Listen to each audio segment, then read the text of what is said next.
আচ্ছা, তো এখন অ্যাকচুয়ালি তোরা যেটা পড়বি ইলেকট্রোম্যাগনেটিক থিওরিতে, সেটা হচ্ছে আগে যেখানে এর আগে মনে হয় একটা সেমিস্টারই পড়েছিলি, এবং কতটা অবধি পড়েছিলি সেটা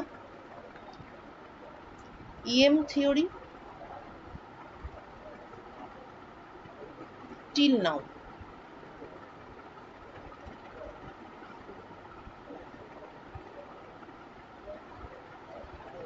বিফোর ম্যাক্সওয়েল অ্যাকচুয়ালি, ঠিক আছে। প্রথমেই পড়েছিস Gauss law, divergence of electric field equal to rho by epsilon naught. তারপর পড়েছিস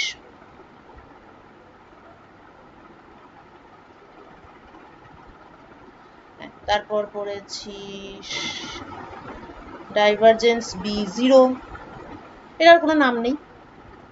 তারপরে আমরা পড়েছি curl E equal to minus del B del t. এটা কি ছিল? এটা ছিল Faraday's law of electromagnetic induction. Okay, মানে যে ইএমএফটা ইনডিউসড হবে কোনো একটা সার্কিট, তার মধ্যে দিয়ে ম্যাগনেটিক ফিল্ড যাচ্ছে, তার মানে সার্কিটের মধ্যে দিয়ে একটা ফ্লাক্স যাচ্ছে, সেই ফ্লাক্সের একটা টাইম মানে রেট অফ চেঞ্জ আছে, তার সঙ্গে ইএমএফটা প্রপোর্শনাল এবং নেগেটিভের সঙ্গে প্রপোর্শনাল। নেগেটিভ সাইনটা কেন আসে? ইট কামস বিকজ অফ লেনজেস ল। আচ্ছা, সেটারই ডিফারেন্সিয়াল ফর্ম হচ্ছে এটা। তাহলে এটা 3 নম্বর, এবং 4 নম্বর হচ্ছে curl B equal to mu naught J. এটা কার differential form? This is the differential form of Ampere's law. Okay, তাহলে বেসিক্যালি ইলেকট্রোম্যাগনেটিক থিওরিতে এখনো পর্যন্ত আমরা যা পড়েছি সেটাকে একটুখানি সামারি করলে যা দেখা যাচ্ছে সেটা হচ্ছে আমরা ইলেকট্রিক ফিল্ড এবং ম্যাগনেটিক ফিল্ডের ডাইভারজেন্স এবং কার্ল, এই চারটে জিনিসই আমরা অ্যাকচুয়ালি স্টাডি করেছি। যদিও লগুলো আবিষ্কৃত হওয়ার সময় সেটা আমরা জানতাম না, কিন্তু সব জানার পর অ্যাকচুয়ালি ম্যাক্সওয়েলের কৃতিত্বটা এখানেই যে উনি বিভিন্ন মানে কি বলবো বিচ্ছিন্নভাবে খুঁজে পাওয়া বিভিন্ন লকে এত সুন্দরভাবে কম্বাইন করেছিলেন, এবং সেই কম্বাইন করার পর এমন একটা অসাধারণ জিনিস সেখান থেকে বেরিয়ে এসেছিল যেটাকে একদম যুগান্তকারী বলা যেতে পারে। অথচ জিনিসটা কিন্তু মোটের উপর ম্যাথমেটিক্স ছিল। মানে চারটে জিনিস যেগুলো আলাদা আলাদা শুনতে মনে হয়, গাউস ল একটা জিনিস, আবার ডাইভারজেন্স বি জিরো, সেটা তো হয় কেননা মনোপোল এক্সিস্ট করে না, ম্যাগনেটিক মনোপোল। তারপর হচ্ছে ফ্যারাডেস ইলেকট্রোম্যাগনেটিক ইন্ডাকশন, সেটা আবার একটা সম্পূর্ণ আলাদা একটা বিষয়। আবার ওদিকে আবার অ্যাম্পিয়ার্স ল। হ্যাঁ, এগুলো তো আলাদা আলাদা জিনিস, কিন্তু যখন এই পরপর লিখছি এবং সবগুলোকে ডিফারেন্সিয়ালে কনভার্ট করছি আর কি, তখন আমি দেখছি আলটিমেটলি কিন্তু এদের মধ্যে একটা মিল আছে। এই চারটে ল মিলটা কি না, এরা সকলেই হচ্ছে ইলেকট্রিক ফিল্ড আর ম্যাগনেটিক ফিল্ডের ডাইভারজেন্স কিংবা কার্ল। তাহলে লেফট হ্যান্ড সাইডটা হচ্ছে অপারেটর সাইড, কিছু না কিছু অপারেশন হচ্ছে on electric field and magnetic field, আর রাইট হ্যান্ড সাইড হচ্ছে দ্য সোর্স পার্ট, যে কেন হচ্ছে এই লেফট হ্যান্ড সাইডে যে চেঞ্জগুলো আমি বোঝাতে চাইছি। যেমন ডাইভারজেন্স, ডাইভারজেন্স বলতে আমরা বুঝি একটা পয়েন্ট থেকে একটা ভেক্টর ফিল্ড ঠিক কিভাবে চারপাশে ছড়িয়ে পড়ে। ঠিক আছে, একটা ভেক্টর ফিল্ড বিভিন্ন রকম ভাবে, ভেক্টর ফিল্ড মানে কি অনেক রকম collection of arrows at different points. ঠিক আছে, তো একটা যে কোনো পয়েন্ট থেকে একটা ভেক্টর ফিল্ড কিভাবে চারপাশে ছড়িয়ে পড়ে তার একটা মেজারমেন্ট হচ্ছে ডাইভারজেন্সি, আর কার্লিটাকে amount of rotation.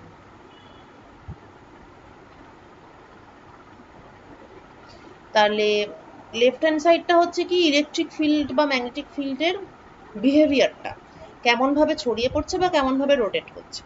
Right hand সাইডটা কি, যারা এই ছড়িয়ে পড়া বা এসবের জন্য দায়ী, অর্থাৎ একটা চার্জ ডেন্সিটি। এটার ক্ষেত্রেও তাই, অ্যাকচুয়ালি তো এটা রো এম, কিন্তু রো এম জিরো।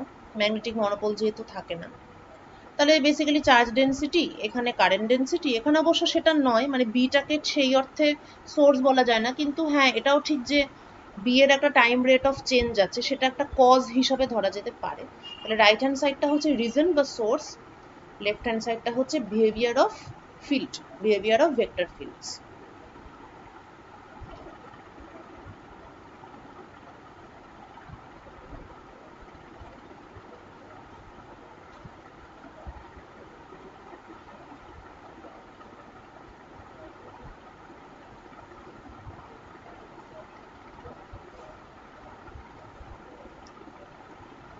আচ্ছা, সেটা ঠিক আছে, ফাইন। এবার লেফট হ্যান্ড সাইডের মধ্যে তবুও এটা সামঞ্জস্য আছে, কিন্তু একটা প্রবলেম হলো যে রাইট হ্যান্ড সাইডটার মধ্যে ঠিক মানে ঠিক সেই কনসিস্টেন্সিটা নেই। রো বাই এপসাইলন একটা জিনিস, জিরো তো জিরো, ঠিক আছে, minus del B del t আবার পুরোই একটা আলাদা জিনিস, আর আরেকটা হচ্ছে মিউ নট জে, অর্থাৎ কারোর সঙ্গে কারোর কোনো মানে সূত্র খুঁজে পাওয়া যাবে এরকম কিছু দেখা যাচ্ছে না। রাইট হ্যান্ড সাইডটা এক একটার এক এক এখনো পর্যন্ত। এবার ম্যাক্সওয়েল কি করলেন,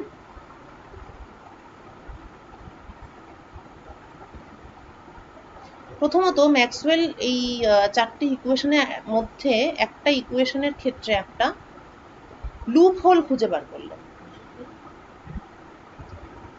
লুপ হোল খুঁজে বার করলেন। কিরকম লুপ হোলটা, কোন ইকুয়েশনের ক্ষেত্রে? এই যে লাস্ট যেটা লিখেছিলাম, অ্যাম্পিয়ারস ল,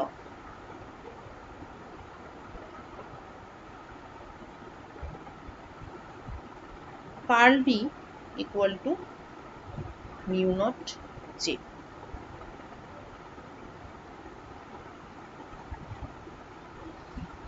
এটার ইন্টিগ্রাল ফর্মটা কি? B dot d l equal to mu naught I enclosed, right?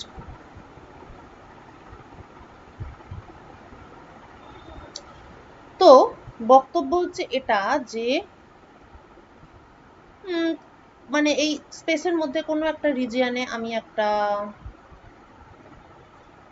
Curve নিলাম, ঠিক আছে, এখন সেই এবার এই স্পেসে হয়তো একটা কারেন্ট এক্সিস্ট করছে, সার্টেন অ্যামাউন্ট অফ কারেন্ট। তো যেহেতু কারেন্ট এক্সিস্ট করছে, কারেন্টের জন্য একটা ম্যাগনেটিক ফিল্ডও এক্সিস্ট করবে। তো এই লাইনটা বরাবর আমি ম্যাগনেটিক ফিল্ডের লাইন ইন্টিগ্রাল নেব, সেইটা that will be equal to the current enclosed by this loop. এই লুপটা কতটা অ্যামাউন্ট অফ কারেন্ট এনক্লোজ করছে। এইবার যে কোনো একটা লুপ কতটা কারেন্ট এনক্লোজ করছে সেইটা কিভাবে বার করা হয়? এই সেম লুপের জন্য, মানে আফটার অল কারেন্ট তো একটা রিজিয়ন দিয়ে ফ্লো করছে, তাহলে এই লুপটা কতটা কারেন্ট এনক্লোজ করছে আমরা অ্যাকচুয়ালি কিভাবে বার করি? এই লুপটা যে সারফেসের বাউন্ডারি, যেমন ধরা যাক এই সারফেসের বাউন্ডারি এই লুপটা, তাহলে এই সারফেসটাকে কতটা কারেন্ট ক্রস করলো, মানে বলতে চাইছি যে volume current density J, J dot DA, সেটা করে পুরো ইয়ে হবে না, করে আমি পুরো সারফেসের উপর সেটা ইন্টিগ্রেশন করলাম, তাহলে এটা হচ্ছে current enclosed by the loop. কিন্তু এই সারফেসটা আমি যদি এরকম ভাবে না নিয়ে, মানে এই একই লুপের জন্য এই সারফেসটাকে আমি একটা অন্য যা খুশি আরবিট্রারি সারফেস নিতে পারি, তখন কারেন্ট এনক্লোজডটা কি হবে? তখন হবে এই যে volume current density into DA করে এই পুরো সারফেসের উপর সারফেস ইন্টিগ্রালটা হবে। এবার এটা শুনে মনে হতে পারে তাহলে এই আই এনক্লোজড এটা কি ইউনিক নয়? In most of the situations, মানে বলতে চাইছি যে আমি ধরা যাক একটা রেজিস্টর নিয়েছি, একটা ব্যাটারি আছে, কারেন্ট ফ্লো হচ্ছে, আমি এখানে একটা লুপ নিলাম, এবার সারফেস বলতে আমি একবার এটা নিলাম আর একবার আমি এটা নিলাম, পরিষ্কার বোঝা যাচ্ছে যে এই সারফেস বা এই ঘোরানো সারফেস যাই হোক না কেন একটাই তার পাস করছে, তাহলে current enclosed is always I, মানে ফিক্সড বা ইউনিক। তাহলে in most of the situation or in most of the cases surface যেইভাবেই নেওয়া হোক না কেন কারেন্ট এনক্লোজড একই আসে। কিন্তু কিছু কিছু সিচুয়েশনে কারেন্ট এনক্লোজড একই নাও আসতে পারে, তখনই হবে সমস্যাটা। যেমন উনি একটা থট এক্সপেরিমেন্ট করেছিলেন, অবশ্য এই ফিজিক্যাল পার্টটা বলার, আচ্ছা ঠিক আছে ফিজিক্যাল পার্টটা বলে নিই, তারপর এটার একটা ম্যাথমেটিক্যাল সাইডও আছে। যেমন উনি একটা সিচুয়েশন ইমাজিন করেছিলেন যে ধরা যাক একটা ক্যাপাসিটর চার্জ হচ্ছে,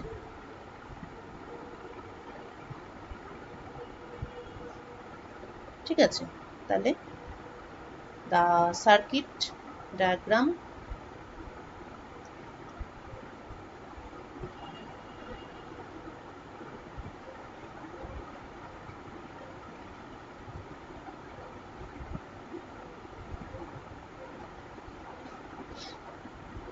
কারেন্ট আই।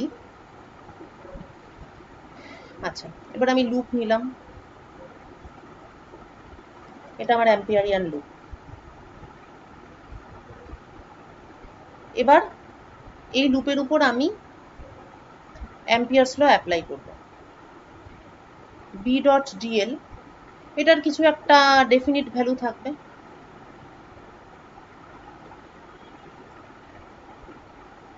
এবার মজার ব্যাপারটা দেখ, কারেন্ট এনক্লোজ যখন আমি বার করব তখন আমি সারফেসটাকে দুরকম ভাবে নিতে পারি। একটা আমি নিতে পারি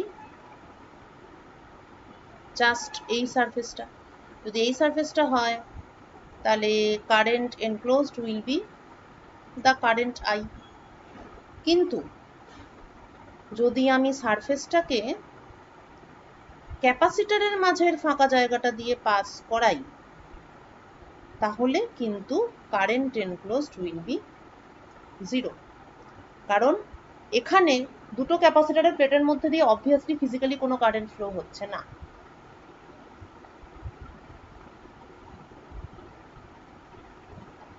তাহলে কি হবে এবার? এইটাই তো একটা প্যারাডক্সিক্যাল ব্যাপার হয়ে গেল যে সারফেস আমি কিভাবে নিচ্ছি তার উপর এনক্লোজড কারেন্ট ডিপেন্ড করছে, অথচ লেফট হ্যান্ড সাইডটা ফিক্সড। তাহলে কি অ্যাম্পিয়ার্স ল কি ফেল করছে এখানে? এটা একটা বিগ কোশ্চেন মার্ক, এবং সেভাবে দেখতে গেলে আসলে কারেন্ট এনক্লোজ ব্যাপারটাই খুব গন্ডগোল। আচ্ছা এটা তো গেল একটা থট এক্সপেরিমেন্টের দিক। এবার ম্যাথমেটিক্স দিয়েও যদি আমি ব্যাপারটাকে একটু দেখতে চাই,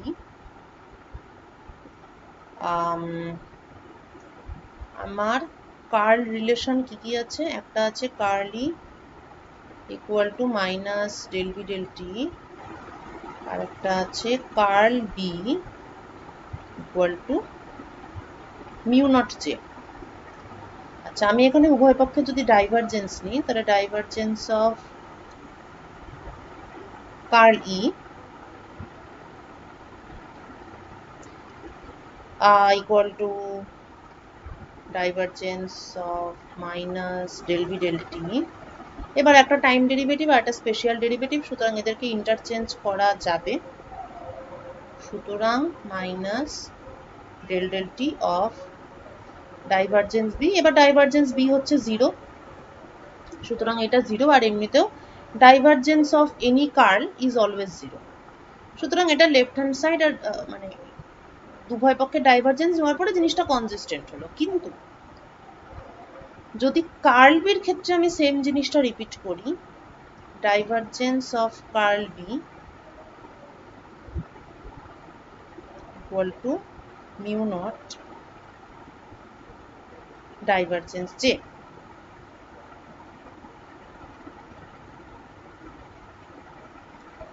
ব্যাস এইখানেই হয়ে যাবে গন্ডগোল, কারণ এটা তো জিরো হতেই হবে, it is zero in all situation, কেননা divergence of curl by vector calculus it is always zero. কিন্তু রাইট হ্যান্ড সাইডে ডাইভারজেন্স যে, এটা this is not zero in general. তবে এটা কখন জিরো হবে? In case of steady current.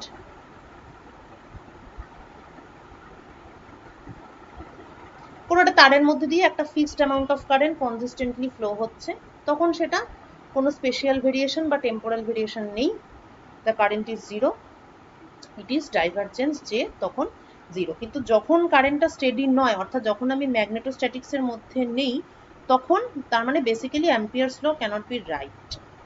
Amperes law is true for magnetostatics only, অর্থাৎ in case of steady current.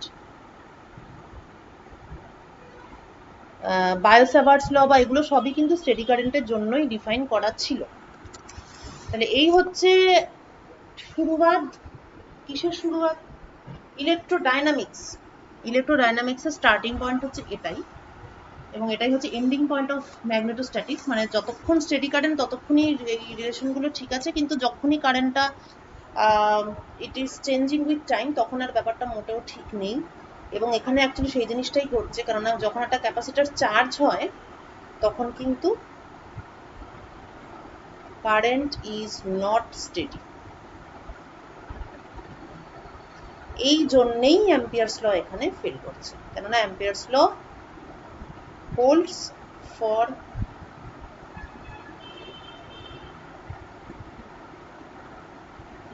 Steady current only.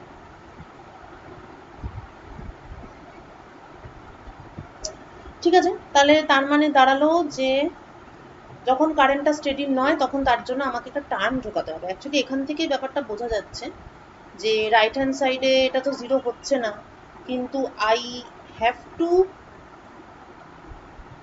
Make it zero somehow. তার মানে এখানে কিছু একটা টার্ম মিসিং আছে, এটা নেই বলে ব্যাপারটা জিরো হচ্ছে, এটাই বক্তব্য। তাহলে এবার এই ব্যাপারটাকে রিপেয়ার করতে হবে। সো ম্যাক্সওয়েল ফিক্সড অ্যাম্পিয়ার্স ল।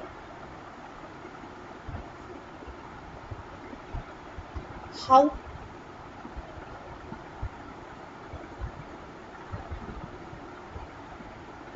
আমরা তাহলে একটু ব্যাক ক্যালকুলেট যদি করি, তাহলে আমার এখানে সমস্যা ছিল কোন টার্মটাকে নিয়ে, ডাইভারজেন্স জে কে, তাই তো? আচ্ছা, এবার আমরা ডাইভারজেন্স যে জানি from continuity equation.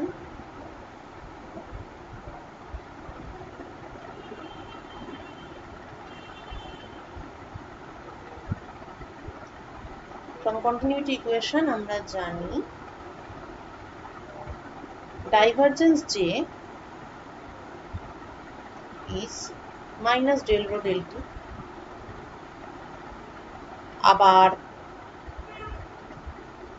according to the first law, divergence E is equal to rho by epsilon naught। তাহলে রো এর জায়গায় আমি লিখতে পারি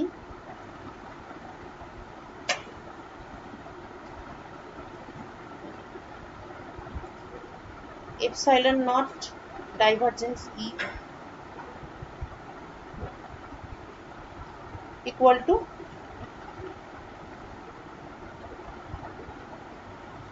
minus divergence of epsilon naught del E del T। So we are almost there, মানে নন steady কারেন্টের দিকে আমরা যাচ্ছি। ঠিক আছে, কারেন্ট স্টেডি নয় মানেই electric field a function of time এবং time rate of change of electric field আর কি, এরকম একটা এক্সট্রা জিনিস ঢোকাতে হবে। আচ্ছা, এইবার যদি আমি আগের ইকুয়েশনটা দেখি, divergence of curl B equal to mu naught divergence J, তাই তো? Divergence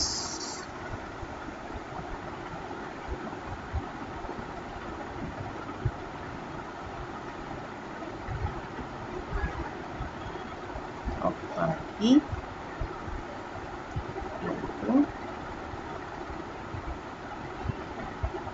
mu naught divergence J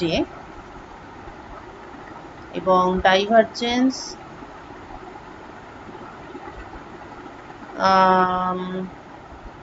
আচ্ছা ঠিক আছে,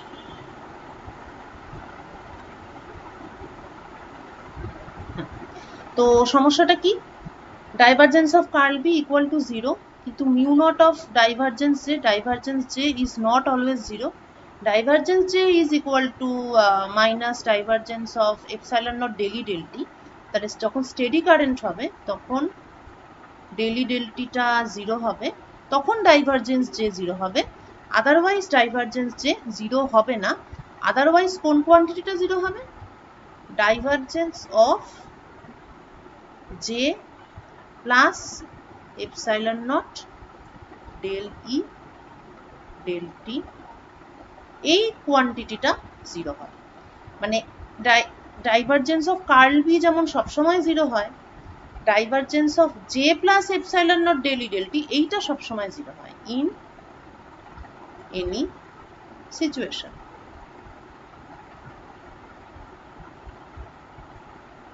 আচ্ছা, যেহেতু আমরা এটা এখন পেলাম, এটাকে আমরা ফাইনাল ইকুয়েশনে পরে পুট করব, আগে আমরা জিনিসটাকে একটু ভালো করে স্টাডি করি। এই নতুন টার্মটা, প্রথমত এই টার্মটা J-র সঙ্গে অ্যাড হচ্ছে, সো দ্যাট মিনস J যেমন অ্যাকচুয়ালি ভলিউম কারেন্ট ডেন্সিটি, তাহলে এপসাইলন নট ডেলি ডেলটি এই জিনিসটাও নিশ্চয়ই সাম সর্ট অফ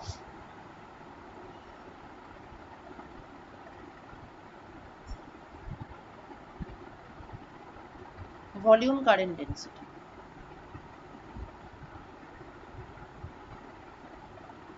ঠিক আছে, যেহেতু J-র সঙ্গে অ্যাড হচ্ছে তাহলে ডাইমেনশনালি সেম, এবং যেহেতু একই পরিস্থিতিতেই ক্যালকুলেশনটা হচ্ছে, সুতরাং নিশ্চয়ই এপসাইলন নট ডেলি ডেলটি এটাও কিছু একটা ধরনের ভলিউম কারেন্ট ডেন্সিটি। কি ধরনের volume current density,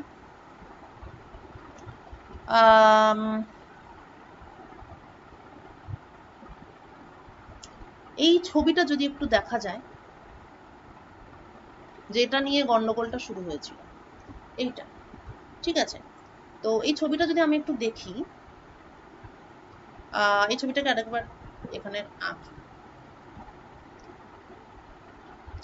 charging of a capacitor,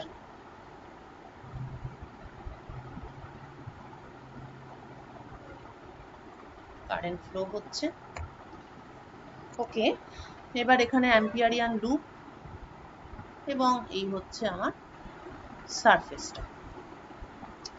আচ্ছা, এবার এপসাইলন নট ডেলি ডেলটি, ধরা যাক এই জিনিসটাকে আমি ক্যালকুলেট করতে চাই। আচ্ছা, যেহেতু যখন আমি এই সারফেসটাকে নেব,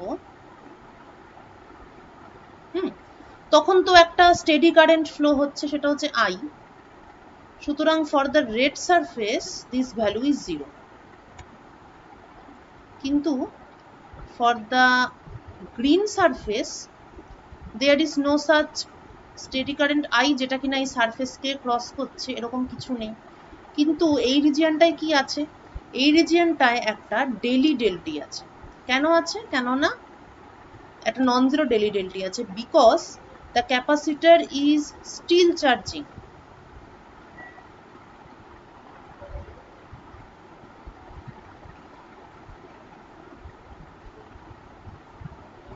তার মানে, কেননা ক্যাপাসিটর ফুললি চার্জ হয়ে গেলে তো কারেন্ট 0 হয়ে যাবে।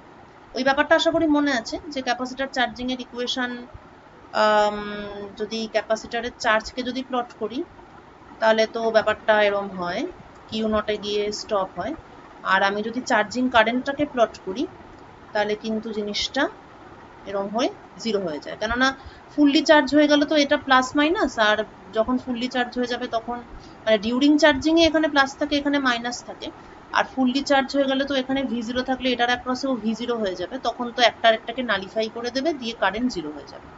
যাই হোক, সেই সিচুয়েশনে আসার আগে পর্যন্ত ক্যাপাসিটর ইজ চার্জিং এবং এইখানে চার্জটা বিল্ড আপ হচ্ছে। যেহেতু এখানে চার্জটা চেঞ্জ হচ্ছে,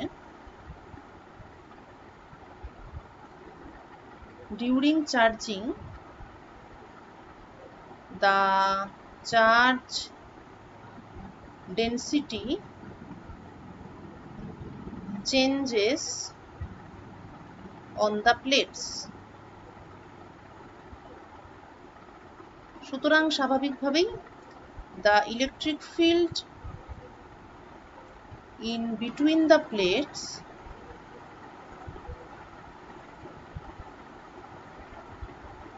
is changing. সেই চেঞ্জের রেটটা কত, এবার সেটা ক্যালকুলেট করা যাক। প্রথমত electric field in between the plates, it is the surface charge density divided by epsilon naught. ওকে, আচ্ছা, সারফেস চার্জ ডেন্সিটি এটাকে আমি আবার লিখতে পারি Q by A। Qটা হচ্ছে total amount of charge on the plates at any particular time t. Now del E del T is 1 by epsilon naught A dq dt। এবার dq dt টা কি, Qটা কি ছিল, Q ছিল amount of charge on the plate, এবং এই কতটা charge accumulate হচ্ছে সেটা is determined by the current I। অর্থাৎ দিস ডিকিউ ডিটি, কারণ কারেন্টটাই তো চার্জটাকে ডিপোজিট করছে, তাহলে this d q d t is the current flowing through the circuit. Why? Because the charges on the plate are deposited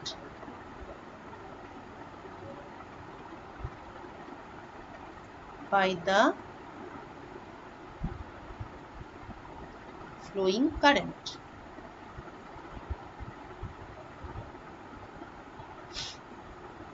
Okay, so it is I by epsilon naught A।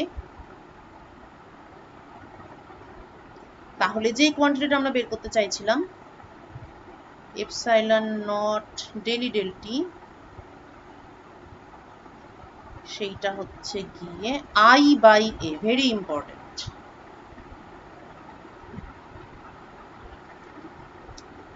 একটু আগে আমরা কি দেখলাম যে এর ডাইমেনশনটা ভলিউম কারেন্ট ডেন্সিটির মতোই। এখন যেটা হচ্ছে অ্যাকচুয়াল ভলিউম কারেন্ট ডেন্সিটি, যেটা কিনা মানে অ্যাকচুয়ালি একটা কারেন্ট ফ্লো হচ্ছে কোনো একটা রিজিয়ন দিয়ে, সেইটার যেটা ভলিউম কারেন্ট ডেন্সিটি সেইটা। আর এটা কিছু এক ধরনের ভলিউম কারেন্ট ডেন্সিটি। এবার আমরা আমাদের ক্যাপাসিটর প্রবলেমের জন্য এই কোয়ান্টিটিটা বের করলাম, করে আমরা কি পেলাম, I by A পেলাম। তো এখানে পরিষ্কারভাবেই দেখা যাচ্ছে যে it is in reality some type of volume current density.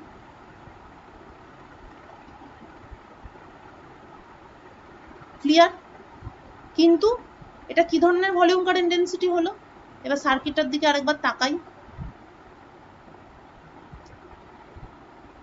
এই প্লেনটাকে আমি যখন দেখছি তখন যদি ভলিউম কারেন্ট ডেন্সিটি বার করতে চাই তখন কিভাবে বার করব? টোটাল কারেন্ট যা ফ্লো হচ্ছে সেটা ডিভাইডেড বাই এ, মানে এই প্লেটের যা ক্রস সেকশনাল এরিয়া এ। ওকে, আচ্ছা, এই সারফেসের জন্য যখন বার করতে গেলাম তখন আমি epsilon not del E del T টাকে কি পেলাম? আমি I by A পেলাম। এ, আচ্ছা, এটাকে আলাদা করার জন্য এটাকে A1 করি। এখানে এটা কি, এখানে এটা হচ্ছে এই প্লেটের যেটা ক্রস সেকশনাল এরিয়া বা সারফেস এরিয়া, ক্রস সেকশনাল নয়, এই প্লেটের যেটা সারফেস এরিয়া সেইটা। অর্থাৎ যেন as if some current is flowing through the plates. মানে বলতে চাইছি যে অ্যাকচুয়ালি তো এই দুটো প্লেটের মধ্যে ফিজিক্যালি কোনো কারেন্ট ফ্লো হচ্ছে না। ফিজিক্যালি কারেন্ট ফ্লো বলতে আমরা যেটা বোঝাই, ইলেকট্রন ফ্লো করে একটা জায়গা থেকে আরেকটা জায়গায়, সেটা হচ্ছে physical current flow. So basically there is no physical flow of charges between the plates. কিন্তু ওখানে কি আছে, মানে এটা তো বুঝতে পারছিস যে কোনো ফিজিক্যাল ফ্লো নেই। মানে ক্যাপাসিটর চার্জ অ্যাকচুয়ালি কিভাবে হয়, এখানে পজিটিভলি চার্জ পোটেনশিয়ালের সঙ্গে ডাইরেক্টলি কানেক্টেড আছে, তাই এখানে পজিটিভ চার্জ ইনডিউসড হচ্ছে, এখানেও নেগেটিভের সঙ্গে কানেক্টেড আছে, তাই নেগেটিভ ইনডিউসড হচ্ছে। ইন দ্যাট প্রসেস একটা কারেন্ট ফ্লো হচ্ছে, মানে ভেরিয়েশন, এখানে ভেরিয়েশনটাই ম্যাটার করছে। তাহলে ফিজিক্যালি এই প্লেট থেকে এই প্লেটে কোনো চার্জ ফ্লো হচ্ছে না, তাহলে এফেক্টিভলি ফিজিক্যালি এখানে কোনো ফ্লো অফ চার্জ নেই, ফলে এখানে কারেন্ট জিরো। কিন্তু এখানে কি আছে, there is time dependent electric field.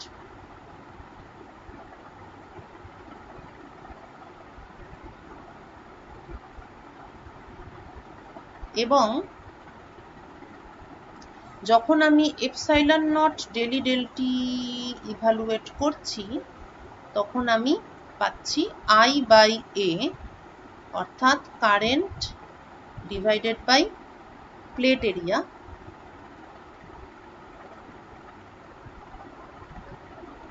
অর্থাৎ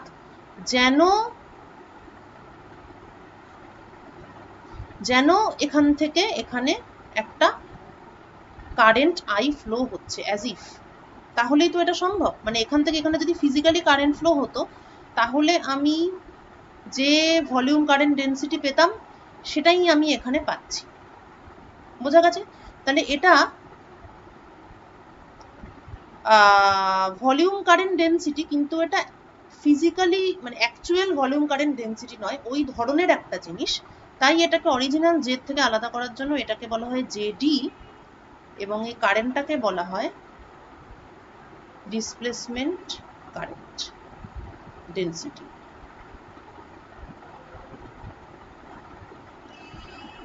কেন যে এটাকে ডিসপ্লেসমেন্ট বলা হয় সেটার জাস্টিফিকেশনটা আরেকটু পরে পাবি, মানে এক্ষুনি এটাকে পুরোপুরি জাস্টিফাই করাটা মুশকিল।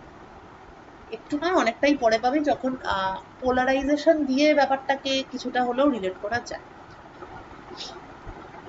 ঠিক আছে? তাহলে মোদ্দা কথা হচ্ছে যে কোনো একটা রিজিয়নে হয় স্টেডি কারেন্ট থাকবে, তখন তো কোনো সমস্যা নেই। আবার স্টেডি কারেন্ট না থাকতে পারে, তখন কি হবে, একটা টাইম ডিপেন্ডেন্ট ইলেকট্রিক ফিল্ড থাকবে।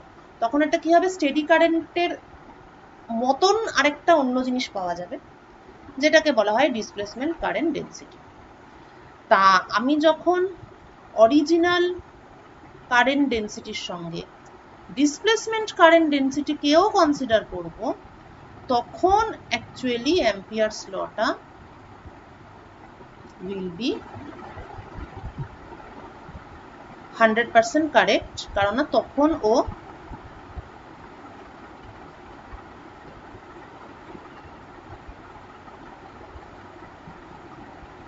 তখন Ampere's law will be 100%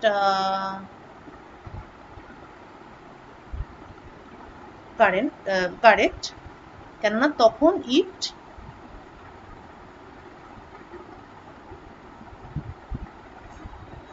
takes into consideration the কি বলা যায়, মানে নন স্টেডি কারেন্ট বা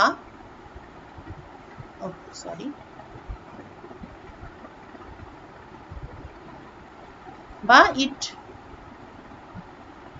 goes beyond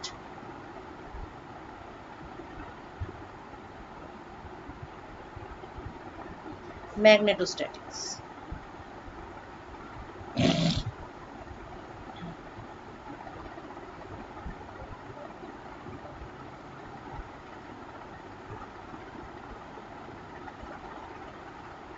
ঠিক আছে, তাহলে মোট কথা শুধু জে ধরলে হবে না, এটাই হচ্ছে গল্পের মোরাল।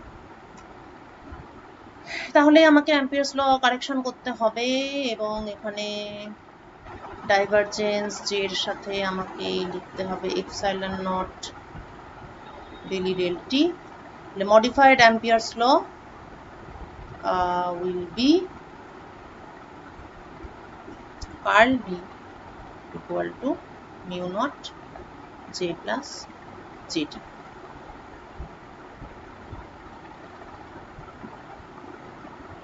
হলো। এবার তাহলে ব্যাপারটা কি দাঁড়ালো এখন, মানে ম্যাক্সওয়েলস কারেকশন, এটা এই মিউ নট জেডি হচ্ছে Maxwell's correction term.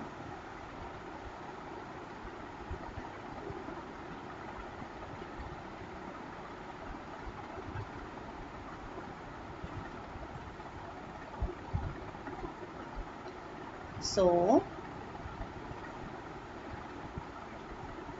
divergence E rho by epsilon naught, divergence B 0, curl E minus del B del T, and curl B mu naught J plus mu naught epsilon naught del E del T। এতে করে একটা important ব্যাপার হলো, সেটা হচ্ছে এক ধরনের consistency পাওয়া গেল, যেমন divergence E related to charge density, divergence B also related to charge density, কিন্তু ম্যাগনেটের ক্ষেত্রে মনোপোল চার্জ ডেন্সিটি 0 হয়। কার্ল ই এইটা minus del B del t, কিন্তু কার্ল বির মানে ইলেকট্রিক ফিল্ডের কার্ল সেটা ডেল বি ডেল টির সঙ্গে যেমন রিলেটেড, তেমনি ম্যাগনেটিক ফিল্ডের কার্ল সেটাও আবার ডেল ই ডেল টির সঙ্গে রিলেটেড। তবে এখানে একটা মিউ নট যে এক্সট্রা থেকে গেল, আর এখানে সেই ধরনের কিছু পাওয়া গেল না। বাট এনিওয়ে, এটাকে আরেকটু রিঅ্যারেঞ্জ করে এরকমও আমরা লিখতে পারি যে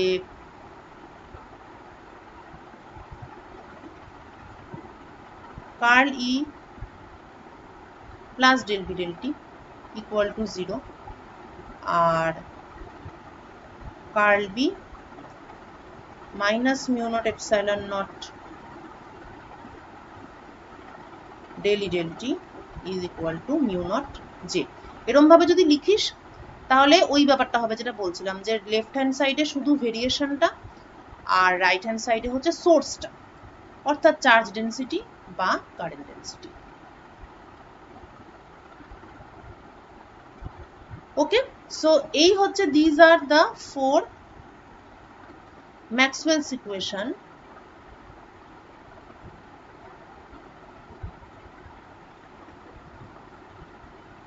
যেটাকে আর একটুখানি মডিফাই করলে এখান থেকেই বেরিয়ে আসবে wave equation, the electromagnetic wave. চাই সেটাতে আমরা একটু পরে আসবো। আমরা এখন একটা কাজ করি, আমরা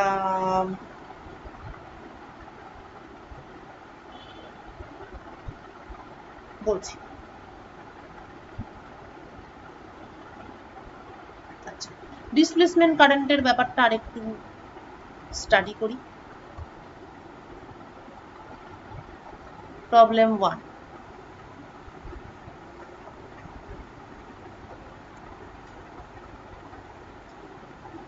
a fat wire radius A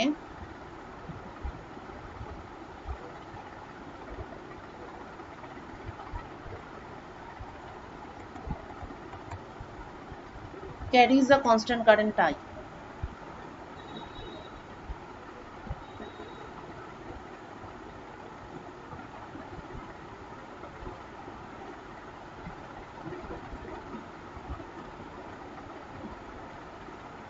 uniformly distributed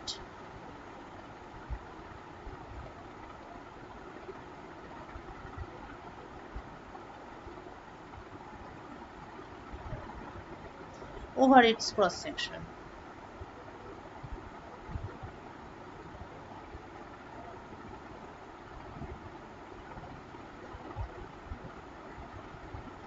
A narrow gap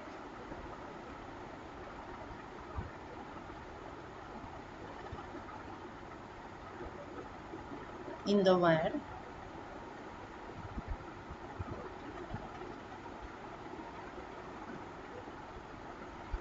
of width W much smaller than A, যতটা গ্যাপ আছে সেটা ওই ক্রস সেকশন এরিয়া থেকে অনেক কম, forms a parallel plate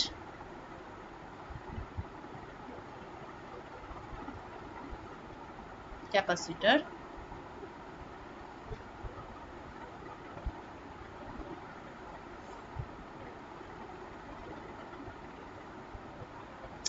shown in figure. সে ঠিক আছে, ফিগারটা আমি দেখাচ্ছি একটু পরে। Find the magnetic field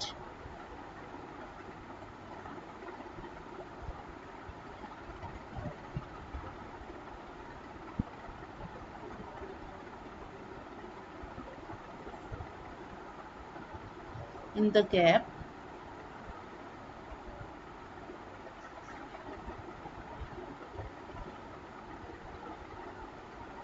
at a distance s less than a from the axis.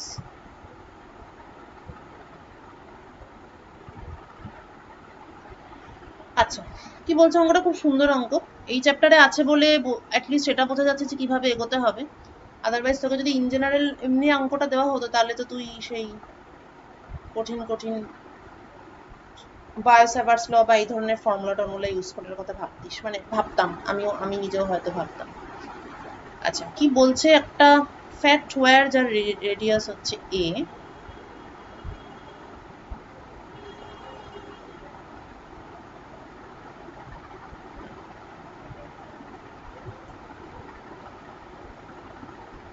Radius a, তার মাঝে একটা গ্যাপ করা হয়েছে, মানে তার মানে এরকম একটা ব্যাপার। সেই গ্যাপের উইডথ হচ্ছে w, যেটা কিনা এর থেকে অনেক ছোট। এইবার এর মধ্যে দিয়ে কারেন্ট I ফ্লো করছে, সে ঠিক আছে, করুক। তারপরে এই ডিরেকশনে কারেন্ট I ফ্লো করছে, তাহলে সারফেস চার্জ ডেন্সিটি আছে, এটা আমরা ধরে নিই প্লাস সিগমা এবং মাইনাস সিগমা। এইবার বলছে গ্যাপের মধ্যে ম্যাগনেটিক ফিল্ড বের করতে হবে at a distance s less than a from the axis। তার মানে এটা হচ্ছে অ্যাক্সিসটা,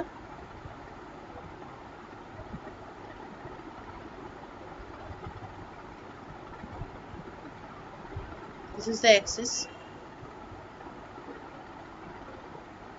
অ্যাক্সিস থেকে এই দূরত্বে, সরি এস দূরত্ব, যেটা এর থেকে ছোট, তার মানে এইটুকু রিজিয়নের মধ্যেই কোনো একটা পয়েন্টে, এই ধরা যাক এই পয়েন্টে, এই ডিস্টেন্সটা হচ্ছে এস। কিভাবে দেখাই, দিস ইজ এস। এই অঙ্কটা দেখে ম্যাগনেটিক ফিল্ড বার করতে হবে। পরিষ্কার বোঝা যাচ্ছে যে যেহেতু আমরা এখন ডিসপ্লেসমেন্ট কারেন্ট জানি, মানে যেহেতু আমরা এখন অ্যাম্পিয়ারস ল উইথ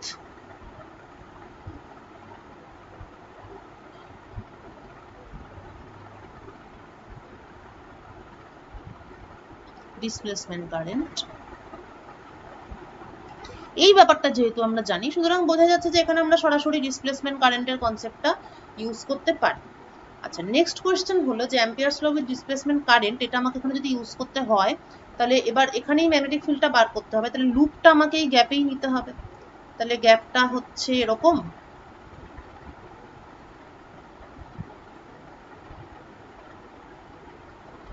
এই হচ্ছে গ্যাপ, আর এস ডিস্টেন্সে আমাকে ফিল্ডটা বার করতে বলেছে, তাহলে নিশ্চয়ই আমাকে এখানে একটা অ্যাম্পিয়ারিয়ান লুপ নিতে হবে, এবং অবশ্যই অ্যাম্পিয়ারিয়ান লুপের রেডিয়াসটা হবে এস। এর ফলে লেফট হ্যান্ড সাইড বেরোবে বি ডট ডিএল করে, বেরোবে কিছু একটা, এটা হচ্ছে সি। এবং রাইট হ্যান্ড সাইডে তোর এমনিতে আই এনক্লোজ এটা 0 হবে, আর মিউ নট, ও না mu naught, B dot DL হচ্ছে, হ্যাঁ মিউ নট থাকবে, মিউ নট, ও আচ্ছা লাইন ইন্টিগ্রাল হলে আবার এই ব্যাপারটা চেঞ্জ হবে, mu naught epsilon naught del E, ডেলিটা তোকে ইভালুয়েট করতে হবে, করে সারফেস ইন্টিগ্রালটা নিতে হবে, মানে এই এই লুপটা যে সারফেসটাকে আর কি এনক্লোজ করছে সেইটা নিতে হবে। ঠিক আছে, বোঝাতে পারলাম ব্যাপারটা? মানে আমার তো অরিজিনাল অ্যাম্পিয়ারস লটা এরকম ছিল, curl B equal to mu naught J plus mu naught epsilon naught del E delta, এটা হচ্ছে ডিফারেন্সিয়াল ফর্ম। এবার এখানে আমি সরাসরি কার্লের ঝামেলায় যাব কেন, মানে এটার তো লাইন ইন্টিগ্রাল ফর্মটা এর থেকে অনেক বেশি সুবিধাজনক, সেই জন্য আমরা কি করব, আমরা দুদিকে সারফেস ইন্টিগ্রাল নেব ডট ডিএ, এটা লেফট হ্যান্ড সাইড, যেখান থেকে it will become by application of Stokes theorem it will become B dot DL, আর রাইট হ্যান্ড সাইডে mu naught J dot DA, এই পোর্শনটার মানে হচ্ছে total current enclosed plus displacement current enclosed by the area of the loop. তাহলে এইটা করার জন্য এটা তো 0 বোঝাই যাচ্ছে, কারণ এখানে ফিজিক্যালি কোনো কারেন্ট ফ্লো হচ্ছে না। বি ডট ডিএলটা বার করবি তোরা, বলে দিলাম মোটামুটি অনেকটাই, ডেলি ডেলটিও বার করবি একদম যেভাবে এইটা করেছিলাম, কারণ এটার একটা সিমিলার সিচুয়েশন। কোথায় করেছিলাম, হ্যাঁ এখানে যেমন ভাবে ডিসপ্লেসমেন্ট কারেন্ট বার করেছিলাম সেইভাবেই করবি, সিগমা টিগমা বলে দিয়েছি, তো সেভাবে করে ডেলি ডেলটি বার করবি, করে টোরে এটা অ্যান্সারটা বার করবি, find out the value of the magnetic field. আরেকটা প্রবলেম দিচ্ছি,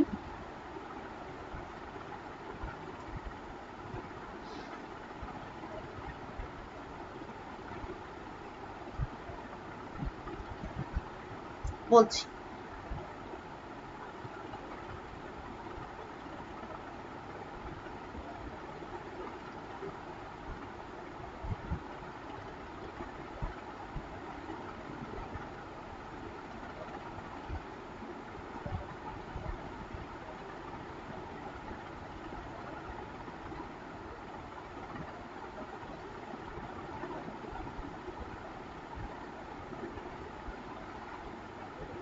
আচ্ছা, এটা ডায়াগ্রামটা আমি একটু পরে দিতে পারবো,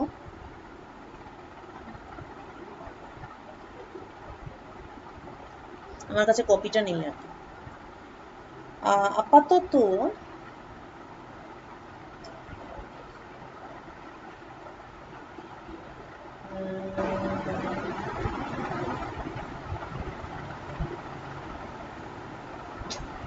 ডায়াগ্রাম ছাড়া তো মুশকিল। প্রবলেম নাম্বার 7.16, তারা তো 1 মিনিট।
এইটা হচ্ছে অরিজিনাল প্রবলেমটা। তাহলে এখন যে প্রবলেমটা দেবো সেটার জন্য আগে এই প্রবলেমটা সলভ করতে হবে। এখানে কি বলছে, অ্যান অল্টারনেটিং কারেন্ট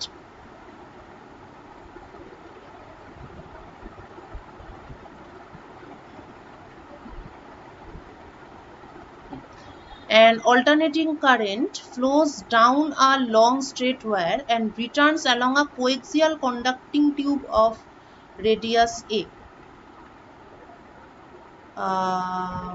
এটা কি ছোট না বড় সেটা অবশ্য বলেনি, ঠিক আছে আমরা ধরে নিই যে এখানে কোএক্সিয়াল কেবলের একটা ব্যাপার আছে। তাহলে ধরা যাক যে এরকম একটা কেবল আছে এবং কারেন্টটা এটা দিয়ে এই ডিরেকশনে যাচ্ছে, alternating current I equal to I naught cos omega T. হ্যাঁ, এটা প্রথমে এই স্ট্রেট ওয়্যার বরাবর ফ্লো করছে এবং it is returning along a coaxial conducting table, অর্থাৎ আরেকটা কোএক্সিয়াল কেবল আছে, আমি এটা ধরে নিলাম যেটার থেকে ছোট, ঠিক আছে, যার ইয়েটা হচ্ছে রেডিয়াস হচ্ছে a।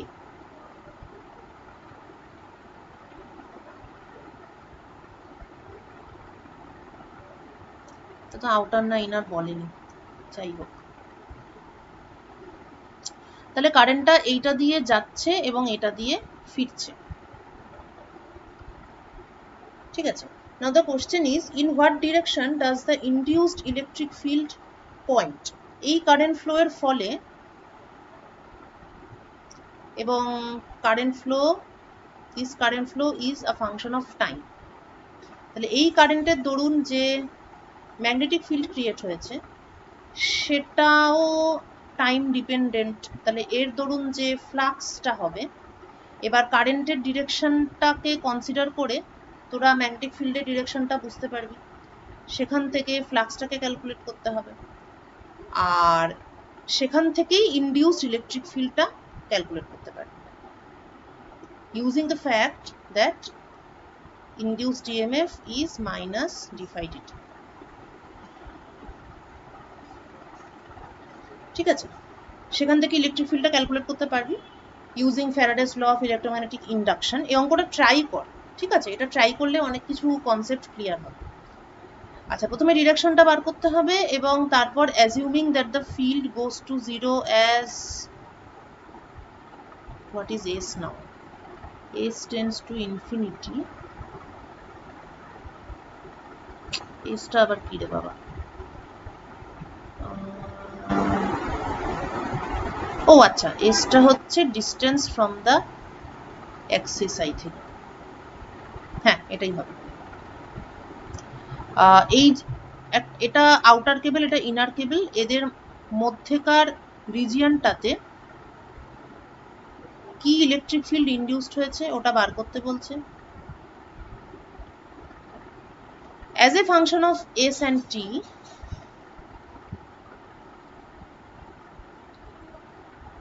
এসটা হচ্ছে কি distance of the point from the Axis,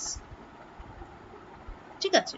এখানে একটা অ্যাজাম্পশন, সেটা অবশ্য প্রথম অঙ্কটা করার সময় লাগবে না, কিন্তু যখন ইন্টিগ্রেট করবি তখন বাউন্ডারি কন্ডিশনটা কি, যখন এস টেন্ডস টু ইনফিনিটি তখন ইএসটি মানে ফিল্ডটা জিরো, মানে কোএক্সিয়াল কেবল থেকে ইনফাইনাইট ডিস্টেন্সে ফিল্ডটা জিরো হয়, ওটা জাস্ট একটা বাউন্ডারি কন্ডিশন। তাহলে অঙ্কটা কিভাবে প্রসিড করবি, প্রথমে ফ্যারাডেস ল অফ ইলেকট্রোম্যাগনেটিক ইন্ডাকশনের দিকে খুব ভালো করে তাকাবি, তারপরে এই যে কারেন্টটা আছে তার জন্য ম্যাগনেটিক ফিল্ডটা কোন দিকে হওয়া উচিত সেটা দেখবি, সেখান থেকে ফ্লাক্সটাকে বার করবি, সেখান থেকে ইনডিউসড ইলেকট্রিক ফিল্ডটাকে বার করতে পারবি, because EMF is equal two E dot DL. কিন্তু সেটার জন্য আগে দরকার সব ডিরেকশনগুলো ঠিকভাবে বোঝাটা, কোন দিকে ফ্লাক্স আছে, কোন দিকে ম্যাগনেটিক ফিল্ড আছে এবং কোন দিকে ইলেকট্রিক ফিল্ড আছে, সেটা হলো। তারপরে ইএসটি বার করবি। এইবার যে ইএসটিটা বার করলি, এই ইএসটির অ্যান্সারটা, দ্য অ্যান্সার ইজ, এটার উপর বেস করে এখানে ডিসপ্লেসমেন্ট কারেন্ট দিয়ে আরেকটা প্রবলেম আছে। এই ইএসটি হচ্ছে mu naught I naught omega by 2 pi sine omega T log of A by S Z cap. ও এখানে তো ইনডিউসড ফিল্ডের ডিরেকশনটা পেয়ে গেল। তার মানে the induced electric field is along the axis, ওকে, এবং তার ভ্যালু হচ্ছে এইটা। নাও বোঝা যাচ্ছে যেটা টাইম ডিপেন্ডেন্ট, সুতরাং there must be the displacement current. যখনই টাইম ডিপেন্ডেন্ট ইলেকট্রিক ফিল্ড থাকবে তখনই তার সঙ্গে অ্যাসোসিয়েটেড আর ডিসপ্লেসমেন্ট কারেন্ট থাকবে। ডিসপ্লেসমেন্ট কারেন্ট ডেন্সিটি জেডি বার করতে হবে। তারপর find out the total displacement current, অর্থাৎ এটা তো জাস্ট ডেন্সিটি বেরোলো, total displacement current I D J D dot d m. Then find out the ratio of ID by I. এখান থেকে তোরা বুঝতে পারবি যে ফ্যারাডে যখন ইলেকট্রোম্যাগনেটিক ইন্ডাকশন, মানে এখানে অ্যাম্পিয়ার্স ল বা বাকিরা কেউই তো এই ব্যাপারটা ডিটেক্ট করতে পারেননি। এটা মূলত ম্যাথমেটিক্স থেকেই এটার আইডিয়াটা পাওয়া গেছে, mathematics as well as thought experiment. তো এই আইডির ভ্যালুটা বার করে আই এর সঙ্গে কম্পেয়ার করলে বোঝা যাবে যে কেন এটা মানে ডিসপ্লেসমেন্ট কারেন্টটা ইউজুয়ালি আমরা ইগনোর করি বা সাধারণত এটাকে এক্সপেরিমেন্টালি এটা ধরা পড়ে না। ঠিক আছে, তাহলে এই যেগুলো দিলাম সেগুলো সলভ করবি। প্রথমটা তো ডেফিনেটলি হয়ে যাবে, ওটা পারবি। সেকেন্ডটার মধ্যে ডিসপ্লেসমেন্ট কারেন্ট অবভিয়াসলি হবে, এটার জন্য তোকে একটু এরিয়া কোনটাকে ধরতে হবে সেটা একটু খুঁজতে হবে। তার থেকে বড় কথা হচ্ছে এটার ডায়াগ্রামটা এবং ডিরেকশনগুলো এগুলো ঠিকঠাক করে বুঝতে হবে। ঠিক আছে, তাহলে এই দুটো অঙ্ক নিজেরা ট্রাই করবি, করে চুপচাপ বসে থাকবি না।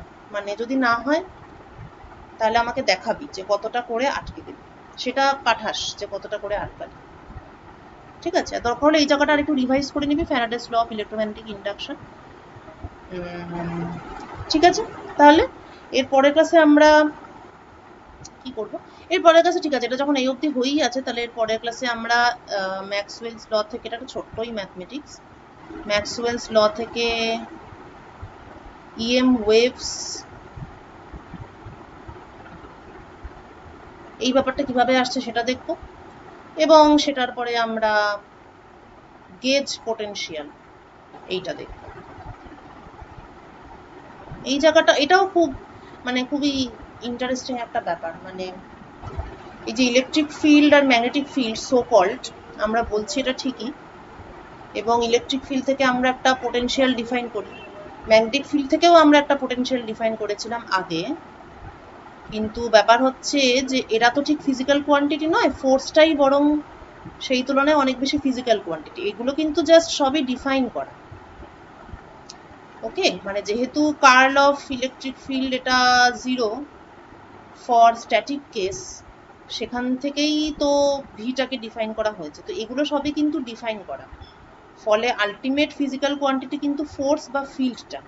তো এই যে এ আর ভি, এই যে পোটেনশিয়ালগুলো, সেইগুলো তাহলে মানে যাদেরকে আমরা পরে ডিফাইন করেছি, সেইগুলো বিভিন্ন সিচুয়েশনে কিভাবে চেঞ্জ হয় যাতে করে ফোর্সটা আনএফেক্টেড থাকে, সেইটাকেই স্টাডি করাই হচ্ছে। ওটাকেই বলে গেজ ইনভেরিয়েন্স, মানে এই কনসেপ্টটাকেই বলে গেজ ইনভেরিয়েন্স। এবং গেজ ইনভেরিয়েন্স জিনিসটা এমন একটা জিনিস যেটা অনেক ফিল্ডে বা অনেক ধরনের থিওরিতে অ্যাপ্লাই করা হয়, এবং গেজ ইনভেরিয়েন্সকে স্টাডি করে আবার অনেক রকম নতুন জিনিসপত্র পাওয়া যায়।